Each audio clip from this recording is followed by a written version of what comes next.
Assalamu alaikum dear students, I hope that you are fine and everything is happening good with you. You are staying at your homes and you are quite safe at your homes.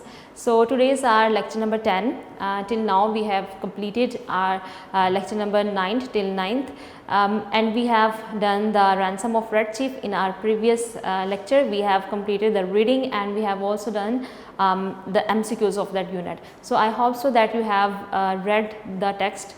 एक दफ़ा आप लोगों ने अच्छे से text को पढ़ लिया होगा और साथ में आपने MCQs को भी लर्न कर लिए होंगे, ठीक है। सो स्टूडेंट्स, आज का लेक्चर स्टार्ट करने से पहले मैं आपको एक छोटी सी बात कहना चाहूँगी। आपने ये प्रोवर्ब तो सुनी होगी, early to bed early to rise makes a man healthy wealthy and wise.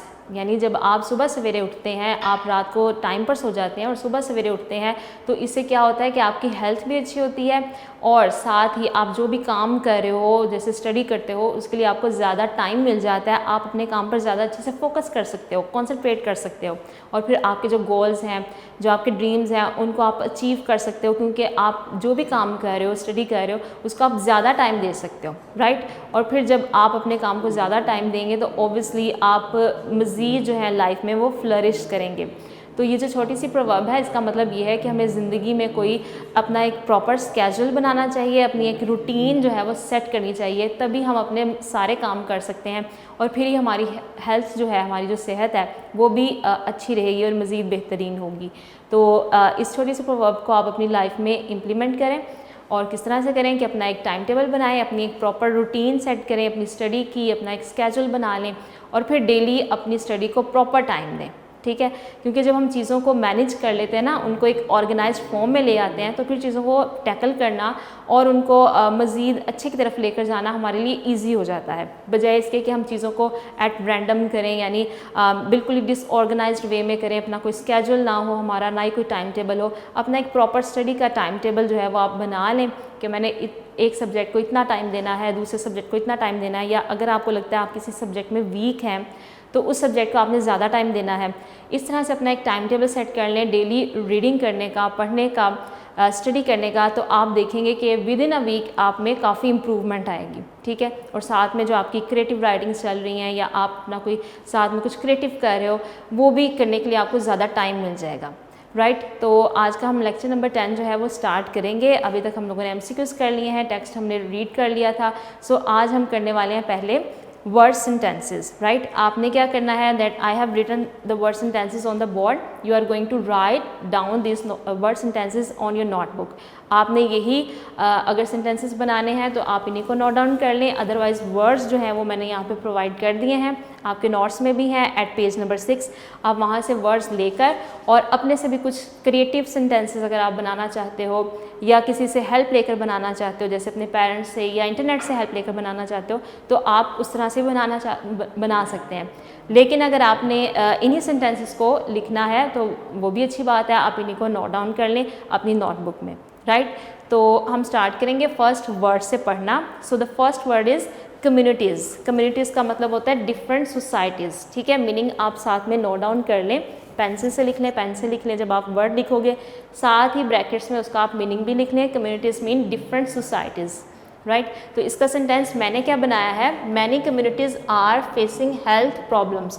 बहुत सी कम्युनिटीज़ यानी बहुत सी सोसाइटीज़, बहुत से मुआशरे जो हैं वो हेल्थ की प्रॉब्लम से गुजर रहे हैं, सेहत के मसाइल से दो चार हैं, राइट। ये हमारा फर्स्ट सेंटेंस था। सेकंड हम पढ़ेंगे awful. The second word is awful, जिसका मतलब है टेरिबल। ये वर्ड आपने लेसन में पढ़ा था, ओफुल। ओफुल मीन्स टेरिबल, एक बहुत ही चीज़ जो खौफनाक किस्म की होती है उसे हम कहते हैं awful.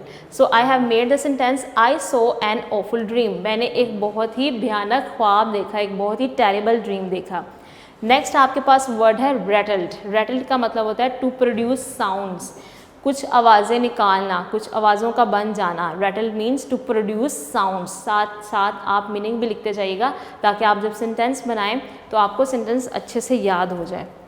The window rattle due to storm, यानी विंडो जो है, जो खिड़की थी, वो तूफ़ान की वजह से, स्टॉर्म की वजह से रैटल्ड हुई। रैटल मीन्स उसने खरकना शुरू कर दिया या साउंड्स प्रोड्यूस करना शुरू कर दी, right. Then word number 4 is glance. Glance का मतलब होता है किसी चीज़ पर नज़र डालना, निगाह डालना, किसी चीज़ को देखना। Tom glanced at the clock on the wall. Tom ने जो क्लॉक लगी हुई थी वॉल पर उसने निगाह डाली। ग्लांस्ड मीन्स निगाह डालना, राइट। इसके बाद है आपके पास वर्ड नंबर 5 जो है ट्रैचरी। ट्रैचरी वर्ड आपको याद होगा, आपके लेसन में आया था। इसका मतलब होता है बिट्रेयल, यानी किसी को धोखा देना। ट्रैचरी मीन्स धोखा देना। The king was afraid of ट्रैचरी।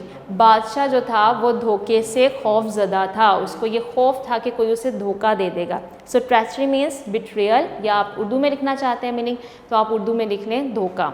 The king was afraid of treachery, बादशाह धोखे से या ट्रैचरी से बहुत ज़्यादा खौफजदा था, राइट। आपने सेंटेंसेस जो है वो नोट डाउन कर लेने हैं अपनी नोटबुक में। इसके बाद we are moving towards our question answers, short question answers जो आपको पेपर में 10 आएंगे और आपको पेपर में ये 5 शॉर्ट क्वेश्चन आंसर जो है वो अटैम्प्ट करने होंगे। And each question carries 2 marks. ये मैंने आपको पहले भी जब पेपर का पैटर्न आपको डिफाइन किया था तब आपको ये बताया था कि शॉर्ट क्वेश्चन आंसर्स हमारे पेपर में आते हैं जो हम हर यूनिट के करेंगे, हर पोएम के करेंगे, और ईच क्वेश्चन कैरीज 2 मार्क्स। तो टोटल आपके पास 10 मार्क्स जो हैं वो आप यहाँ से अवेल कर सकते हो, राइट। तो हम पढ़ना स्टार्ट करते हैं। Open page number 6 from your notes. Page number 6 जो है अपने नोट्स से वो आप ओपन कर लें। So first we are going to read the first question. पहला क्वेश्चन क्या है? Which part of the United States of America is this story set in? आपको याद होगा जब हमने ये स्टोरी स्टार्ट की थी तभी मैंने आपको बिगिनिंग में बताया था कि ये स्टोरी जो है वो अमेरिका की कौन सी स्टेट में जो है वो लिखी गई है, बनाई गई है। This story is set in Alabama. आपको याद होगा एक स्टेट का नेम आया था अलाबामा, और ये स्टेट जो है इसी में ये स्टोरी जो है वो लिखी गई है, वो सेट इन है। नेक्स्ट क्वेश्चन है why did the 2 men decide to kidnap someone? उन 2 आदमियों ने क्यों ये डिसाइड किया कि वो किसी को किडनैप करेंगे? आपको याद है हु वर द 2 men? कौन थे वो 2 आदमी? कुछ याद है? Yes, Sam and Bill. So Sam and bill ने क्यों डिसाइड किया था कि वो किसी को किडनैप करेंगे? What was the reason behind it? क्या इसके पीछे उनका आइडिया था कि हम किसी को किडनैप करेंगे? They wanted to buy a land in western Illinois. आपको याद होगा ये लाइन सेम आपके यूनिट में आई थी, आपके टेक्स्ट में आई थी, आपने पढ़ा भी था। Because they wanted to buy a land in western Illinois, क्योंकि एक जगह थी जिसका नेम था वेस्टर्न इलिनॉय। वहाँ पर उन्हें कुछ प्रॉपर्टी जो है, कुछ ज़मीन, लैंड वहाँ पर परचेज़ करनी थी। दे हैड अबाउट $600, और उनके पास कितने पैसे थे? दे हैड अबाउट $600, उनके पास $600 मौजूद थे। एंड दे नीडेड $2,000 मोर, और मज़ीद उन्हें कितने पैसे दरकार थे? $2,000 मोर। मज़ीद उन्हें इतने पैसे दरकार थे ताकि वो अपनी प्रॉपर्टी या अपनी लैंड जो है वो परचेज़ कर सकें वहाँ पर। So to cover the amount, so इन पैसों को कवर करने के लिए they decide to kidnap someone, उन्होंने ये डिसाइड किया।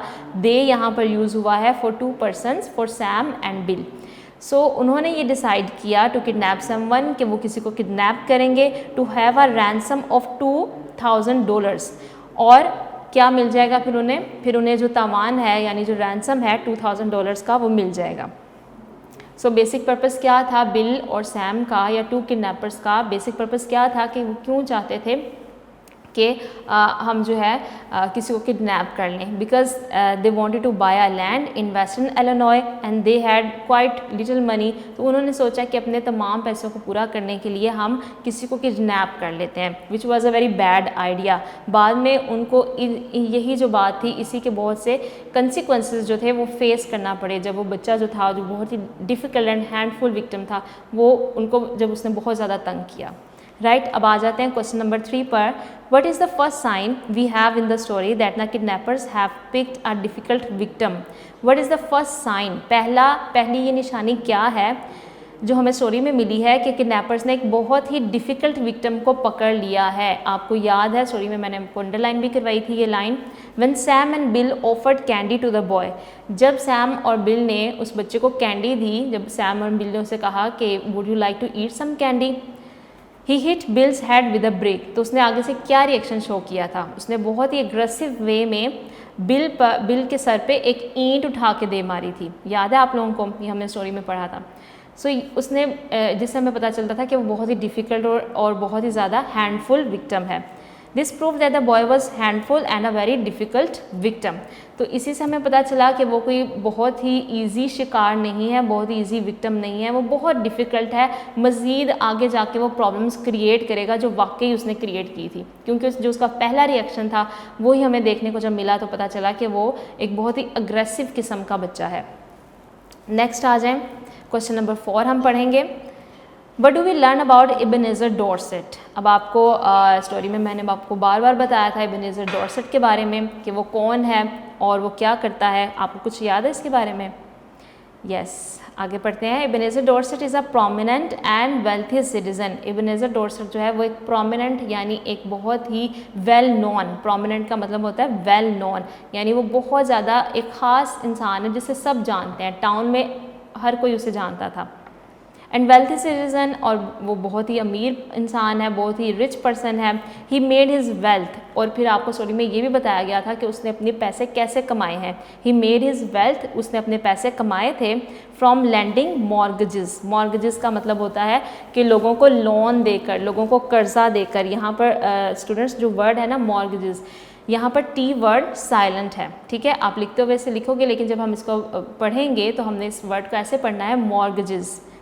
सो वो जो इबनेज़र डॉर्सेट था वो क्या करता था, वो लोगों को मॉर्गेजेस यानी लोन दिया करता था, कर्जा दिया करता था, पैसे दिया करता था। एंड मेकिंग फॉरक्लोजर्स, फॉरक्लोजर्स का मतलब भी मैंने आपको समझाया था कि जब लोग उसको पैसे वापस नहीं कर सकते थे, यानी वो इस कंडीशन में नहीं थे, वो बहुत ही गरीब लोग थे, तो वो क्या करता था, वो फॉरक्लोजर्स करता था, यानी लोगों के जो प्रॉपर्टी है या लैंड्स हैं उन पर कब्जा कर लेता था, वो उनसे छीन लेता था। तो क्या ये अच्छी बात है? नहीं, वो अपने पैसे किसी अच्छे सॉर्ट ऑफ वे से नहीं कमाता था, बल्कि वो लोगों की ज़मीनों पर, उनके बिज़नेस पर, लैंड एंड प्रॉपर्टी पर कब्ज़ा करके पैसे कमाता था, राइट। लोगों को लोन तो ओबियसली वो देता था, मॉर्गेज देता था, गिरवी रख के चीज़ें देता था, लेकिन साथ ही साथ जब लोग इस कंडीशन में नहीं होते थे कि वो उनको उसको पैसे रिटर्न कर सकें, तो वो आगे से उनकी जितनी भी पोजेशंस हैं, हाउस, प्रॉपर्टी, लैंड, उस पर वो कब्ज़ा कर लेता था, राइट। आगे आ जाएंगे, क्वेश्चन नंबर 5 पढ़ेंगे। What do we learn about Johnny Dorset. आप जॉनी डॉर्सेट के बारे में क्या लर्न करते हैं? आपने बिगिनिंग में ही देखा कि वो कैसा बच्चा था, सो अब आपने उसके बारे में बताना है। Johnny Dorset is a freckled face boy with red hair. तो सबसे पहले हम उसके जो फिज़िकल जो उसकी डिस्क्रिप्शन है वो बताएंगे कि वो कैसा बच्चा था, कैसा दिखता था। Johnny Dorset is a freckled face, वो ऐसा बच्चा है जिसके फेस पर फ्रैकल्ड हैं, यानी कि ब्राउन कलर के स्पॉट्स हैं, और उसके बाल कैसे हैं, he is having red hair, लाल रंग के उसके बाल हैं। He is a difficult child, वो एक बहुत ही ज़्यादा मुश्किल किस्म का बच्चा है, ईजी चाइल्ड नहीं है, ऐसा नहीं है कि उसको किडनैप करना बहुत ज़्यादा आसान है। ही is a difficult child who is very naughty and handful, और फिर उसी टाइम वो बहुत ही ज़्यादा शरारती भी है, नोटी किस्म का बच्चा है। हैंडफुल मीन्स बहुत डिफ़िकल्ट है, उसको टैकल करना, उसको हैंडल करना, it is a big problem for the kidnappers. More he likes camping out. More over means further more यानी मज़ीद, मज़ीद ये कि उसको कैंपिंग आउट यानी ट्रिप्स पर जाना, कैंप्स करना उसे बहुत ज़्यादा पसंद है। आगे आ जाएं, क्वेश्चन नंबर 6 पढ़ते हैं। What games did Johnny play. अब ये जो स्टोरी थी इसकी ड्यूरेशन में आपको याद होगा, जॉनी डिफरेंट गेम्स जो था वो करता रहा था। कभी वो रोल प्ले कर रहा था, ठीक है, कभी उसने बिल को हॉर्स बना दिया था। तो अब आपने बताना है कि वो कौन सी गेम्स हैं जो वो इस स्टोरी में खेलता रहा। At first he played cowboys and Indians. सबसे पहले उसने काउबॉयज़ एंड इंडियंस वाली, रेड इंडियंस वाली गेम जो थी वो खेली। In which he called himself red chief, जिसमें उसने कहा था कि मैं कौन हूँ, मैं रेड चीफ हूँ, यानी अपने आप को उसने ऐसे प्रिटेंड किया था जैसे वो किसी एक बहुत ही बड़े कबीले का, किसी ट्राइब का वो सरदार है। चीफ कहते हैं सरदार को, हेड को। And Bill played role of Old Hunt, और जो बिल था उसका रोल क्या था, उसने ओल्ड हंट का रोल प्ले किया था। Then he played Black Scouts in which he was the Black Scout. इसके बाद उसने ब्लैक स्काउट वाली एक गेम खेली जिसमें वो ब्लैक स्काउट बन गया था। And used Bill as a horse to ride on, और फिर बिल को उसने कैसे यूज़ किया, उसको हॉर्स बना दिया और उसके ऊपर राइड यानी उसके ऊपर सवारी की। At last he played Russian in a Japanese war, और लास्ट में उसने इस तरह से प्रिटेंड किया जैसे वो एक रशियन है और किसी जापानीज़ वॉर में आया हुआ है। याद है आपको, जब वॉर बूम की साउंड वो क्रिएट करता था, यानी ऐसे प्रिटेंड करता था जैसे वो किसी जंग में है और आवाज़ें लगाता था। तो वहाँ पर उसने एज अ रशियन प्ले किया जैसे वो रशियन है किसी जापानीज़ वॉर में। So now we are moving towards question number 7। Question number 7 अब हम पढ़ेंगे, why did Bill try to release Johnny before they had the ransom. Okay, अब बिल ने ये कोशिश क्यों की कि वो जॉनी को पहले ही रिलीज़ कर दे, उसको आज़ाद कर दे, इससे पहले कि उन्हें रैंसम यानी जो पैसे उन्होंने डिमांड किए थे वो मिल जाते। आपको याद है कि स्टोरी के मिडल में तकरीबन ऐसा हुआ था कि बिल उसको एक जगह पर ले गया था और उसको अपने घर का रास्ता दिखा दिया था और उसे कहा था कि तुम यहाँ से चले जाओ। लेकिन क्या हुआ, वो बच्चा वापस उसके पीछे पीछे आता गया और बिल इसको इस बात से बिल्कुल भी पता नहीं था कि वो उसके पीछे आ रहा है। याद है आपको ये इंसिडेंट? सो ये जो क्वेश्चन है ये उससे रिलेट कर रहा है। Why did Bill try to release Johnny before they had the ransom. Ransom को कलेक्ट करने से पहले ही उन्होंने क्यों बिल ने जॉनी को रिलीज़ कर दिया। Bill was being tortured by the red chief Johnny, क्योंकि बिल जो था उसको टॉर्चर किया गया था। रेड चीफ जॉनी ने उसको बहुत टॉर्चर किया था, उसके ऊपर बहुत ज़्यादा जुल्म किए थे। The boy was terrorising him, तो बच्चा जो था वो उसको कंटिन्यूसली उसको बहुत ज़्यादा टेरराइज कर रहा था, उसको बार बार डरा रहा था, धमका रहा था। कभी वो उसको हॉर्स बना देता था, कभी वो उसको ओल्ड हैंक बना देता था। He rode Bill making him his horse, so उसने क्या किया था, उसने रोड किया था यानी राइडिंग भी की थी, उसको घोड़ा बना दिया था। He also attempted to kill him, उसको मारने की भी कोशिश की थी। जब वो नाइफ लेकर उसके ऊपर चढ़ गया था तो ओबियसली ये एक मर्डर अटैम्प्ट भी उसने किया था कि वो बिल को कत्ल कर दे या उसका मर्डर कर दे। Furthermore Bill was given oats and sand to eat, और फिर उसने ये भी किया था कि बिल को उसने ओट्स और सैंड खाने को दी थी, यानी रेत और वो वाला खाना दिया था जो हॉर्सेस को दिया जाता है, और उससे कहा था कि तुम ये खाना खाओ। In short Johnny was totally troublesome for bill. So in short means के इसी तरह मज़ीद हमें ये पता चलता है कि जॉनी जो था वो बहुत ज़्यादा ट्रबलसम था, बहुत ज़्यादा प्रॉब्लम क्रिएट कर रहा था, प्रॉब्लमेटिक चाइल्ड था बिल के लिए। दस ही ट्राई टू रिलीज़ हिम, इसलिए बिल ने ये डिसाइड किया कि वो उसे रिलीज़ कर देगा, मीन्स टू फ्री, उसको फ्री कर देगा, वो उसको जाने देगा अपने घर, क्योंकि उस पर उसने बहुत ज़्यादा जुल्म किए थे। उसको हॉर्स बनाया, उसको ओल्ड हैंक बनाया, फिर उसको सैंड कहा, रेत दी, मट्टी दी उसे खाने के लिए। So that's why he was totally under the pressure of the child. Next आ जाए, क्वेश्चन नंबर 8 पढ़ेंगे। How did Sam and Bill get Johnny to go home. अब लास्ट में जब पैसे जो थे वो उन्हें नहीं मिले थे और उन्होंने बच्चे को वापस करना था, उसके फादर की तरफ रिटर्न करना था, तो उन्होंने किस तरह से जॉनी को वो लेकर गए थे। They got Johnny to go home by saying that his father had brought a new toy for him.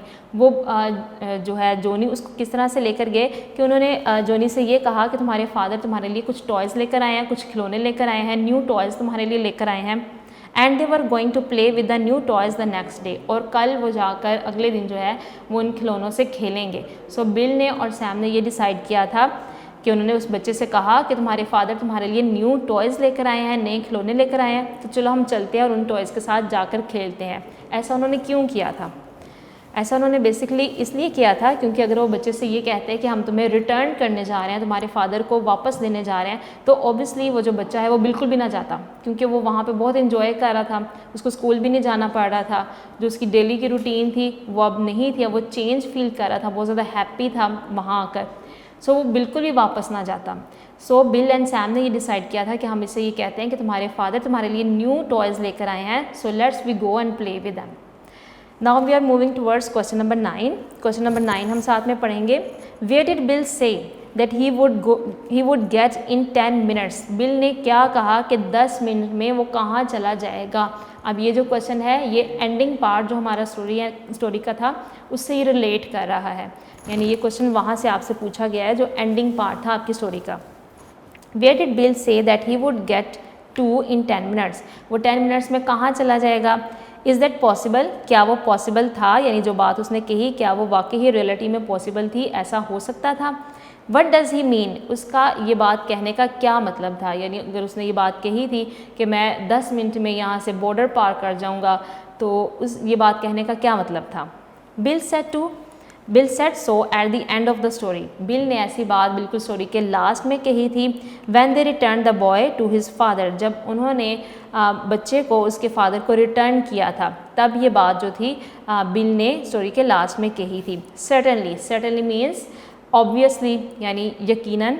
It is not possible, ये पॉसिबल नहीं है टू क्रॉस द कंट्री, यानी एक मुल्क पार कर लिया जाए।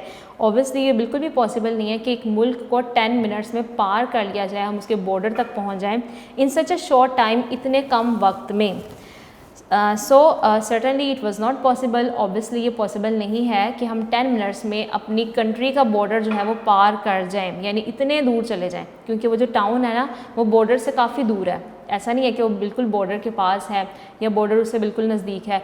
लेकिन बिल फिर भी ये कहता है, उसके फादर से रिक्वेस्ट करता है, बहुत ज़्यादा मिजरेबली रिक्वेस्ट करता है कि आप इस बच्चे को 10 मिनट्स के लिए पकड़ लें और फिर मैं यहाँ से एटलीस्ट 10 मिनट्स में मैं पूरी कंट्री जो है वो पार कर जाऊँगा और इस कंट्री से भी बाहर चला जाऊँगा, क्योंकि वो उस बच्चे से बहुत ज़्यादा तंग आ चुका है। He meant to run away from that maddening boy.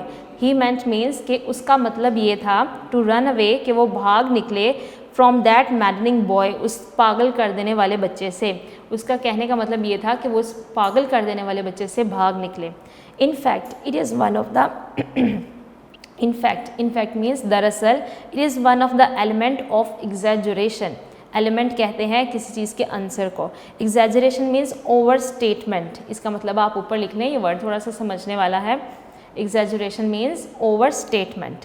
In fact this is one of the element of exaggeration. ये जो बात कही थी उसने, ये असल में एग्जैजरेशन का एलिमेंट था, यानी ये बात उसने बढ़ा चढ़ा के बयान की थी। अगर आप इसका उर्दू में मतलब समझ लें तो इसका मतलब यह है कि उसने बढ़ा चढ़ा के बयान की थी इन दिस स्टोरी, इस कहानी में। असल में उसने ये बात जो थी ये बहुत ही बढ़ा चढ़ा कर बयान की थी। रियलिटी में तो ऐसा पॉसिबल नहीं है कि एक बच्चे को 10 मिनट्स के लिए पकड़ के रखा जाए और फिर आप जो है वो कंट्री का बॉर्डर पार कर जाएं, आगे चले जाएं, कंट्री का बॉर्डर क्रॉस करके मज़ीद आगे चले जाएं। सो बिल क्योंकि बहुत ज़्यादा टेरिफाइड था और वो बहुत ज़्यादा हेल्पलेस फील कर रहा था, डेस्परेट था, तो उसने उसके फादर से रिक्वेस्ट की कि आप इस बच्चे को 10 मिनट्स के लिए पकड़ लें and then I will cross the border. लेकिन बॉर्डर तो ऑब्वियसली वो क्रॉस नहीं कर पाया था, क्योंकि ये पॉसिबल ही नहीं है ह्यूमनली। सो वो तकरीबन उस टाउन से 1.5 माइल वहाँ से बाहर आ चुका था। सो डियर स्टूडेंट्स, हमने यहाँ तक आज जो है क्वेश्चन आंसर्स अपने कंप्लीट कर लिए हैं। टोटल आपके पास है 9 क्वेश्चन आंसर्स, ठीक है। From question number 1 to question number 9 we have read and we have completed all the questions. अब आज आपने क्या करना है कि सबसे पहले आपने वर्ड सेंटेंसेस, क्योंकि हमने लेक्चर की बिगिनिंग में किए हैं, सो हम क्या करेंगे कि लेक्चर्स सबसे पहले आपने सेंटेंसेस जो हैं वो लर्न करने हैं, उसके बाद आपने राइट डाउन करने हैं, मीनिंग्स भी आप इनके लर्न कर लें। और if you want to make your own sentences that is very good. खुद से बनाना चाहते हैं कुछ सेंटेंसेस तो आप खुद से बना सकते हैं, लेकिन अगर आपने यही वाले सेंटेंसेस फॉलो करने हैं तो यही बना लें, राइट। उसके बाद आपने जो आज क्वेश्चन आंसर्स पढ़े हैं ये आप मज़ीद क्वेश्चन नंबर 1 से लेकर क्वेश्चन नंबर 9 तक आज आप लर्न करेंगे। आपका मज़ीद टास्क जो है वो यही है। आज हमने अपना यूनिट जो है वो कंप्लीट कर लिया है, रीडिंग भी हमारी हो चुकी है, MCQs भी, क्वेश्चन आंसर्स एंड सेंटेंसेस का पार्ट भी हमारा कवर हो चुका है। सो आज यहाँ तक आपने एक दफ़ा यूनिट को दोबारा से पढ़ना है, रीडिंग भी एक दफ़ा दोबारा कर लें, डिफ़िकल्ट वर्ड्स भी देख लें, ताकि आप जो है वो इसको अच्छे से रिमाइंड कर सकें। सो स्टूडेंट्स, हम क्या करते हैं कि एक दफ़ा अपनी स्टोरी को दोबारा से रिकॉल कर लेते हैं। आपने the ransom of red chief में क्या पढ़ा? देयर वर 4 कैरेक्टर्स, आपके पास 4 कैरेक्टर्स थे। फर्स्ट आपके पास था बिल का कैरेक्टर जो एक किडनैपर है, और सैम का कैरेक्टर जो कि वो भी एक किडनैपर है but he is also narrating the story. और साथ ही आपके पास जोनी डॉर्सेट है जो कि किडनैप चाइल्ड है and he is 10 years old, he is having freckles on his face and he has red hair, right। तो उसके साथ जो उसका फादर था, मीन्स जो जोनी डॉर्सेट का फादर है उसका नेम था Ebenezer Dorset and he was a very wealthy citizen, right. तो एक दफ़ा हम रिकॉल कर लेते हैं कि स्टोरी में क्या हुआ था। हमारे पास 2 किडनैपर्स थे और उन्होंने क्योंकि कुछ लैंड को कुछ परचेज़ करना था, एक लैंड को परचेज़ करना था, सो उन्होंने क्या किया कि उन्होंने कुछ पैसे जो उनको पैसे चाहिए थे उसको हासिल करने के लिए उन्होंने ये सोचा कि हम किसी को किडनैप कर लेते हैं और किडनैप करके हम कुछ पैसे जो हैं वो डिमांड करेंगे, राइट। तो उन्होंने इस पर्पज़ के लिए एक बहुत ही वेल्थी सिटीज़न था जिसका नेम था इबनेज़र डॉर्सेट, उसके बेटे को उन्होंने सिलेक्ट किया और सोचा कि हम इसे किडनैप कर लेते हैं, जिसका नेम था जोनी डॉर्सेट। उसको उन्होंने किडनैप कर लिया। लेकिन आफ्टर किडनैपिंग उन्हें ये बात पता चली कि ये बच्चा तो बहुत ही ज़्यादा हैंडफुल एंड डिफ़िकल्ट विक्टिम है, बहुत ही ज़्यादा एक तरह से आप समझ लें डिफ़िकल्ट बच्चा है जिसको टैकल करना और हैंडल करना बहुत ज़्यादा मुश्किल है।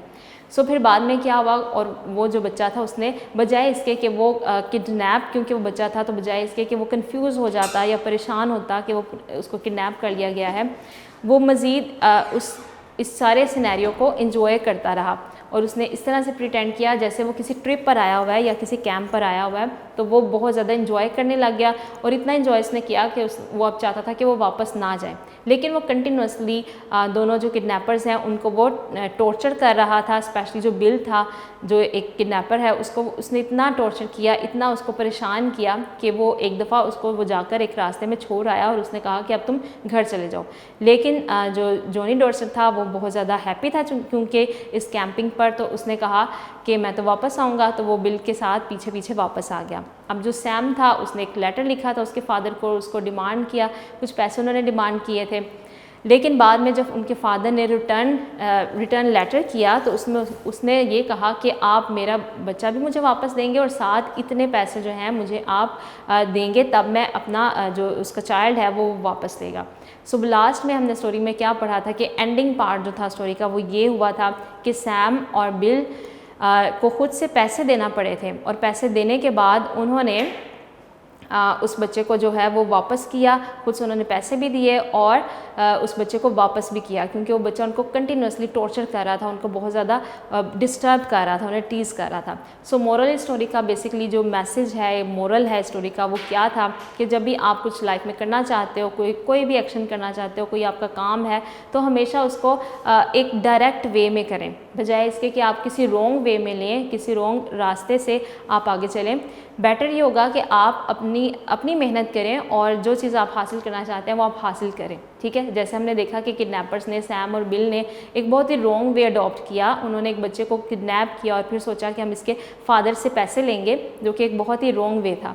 तो क्योंकि उन्होंने ये रॉन्ग वे अडॉप्ट किया तो उसका क्या नतीजा निकला, कहते हैं ना कि एक बुरे काम का बुरा अंजाम होता है, तो वही हुआ स्टोरी के लास्ट में। एक बहुत ही बुरा अंजाम हुआ कि उन्हें बच्चा भी रिटर्न करना पड़ा और साथ ही साथ उन्हें पैसे भी देने पड़े। तो मोरल क्या था स्टोरी का, बेसिकली यही था कि हमें अपना काम जो हम करना चाहते हैं वो एक पॉजिटिव वे में करना चाहिए। उसको करने के लिए पॉजिटिव वेज को अडॉप्ट करना चाहिए, बजाय इसके कि हम नेगेटिव कामों की तरफ जाएं।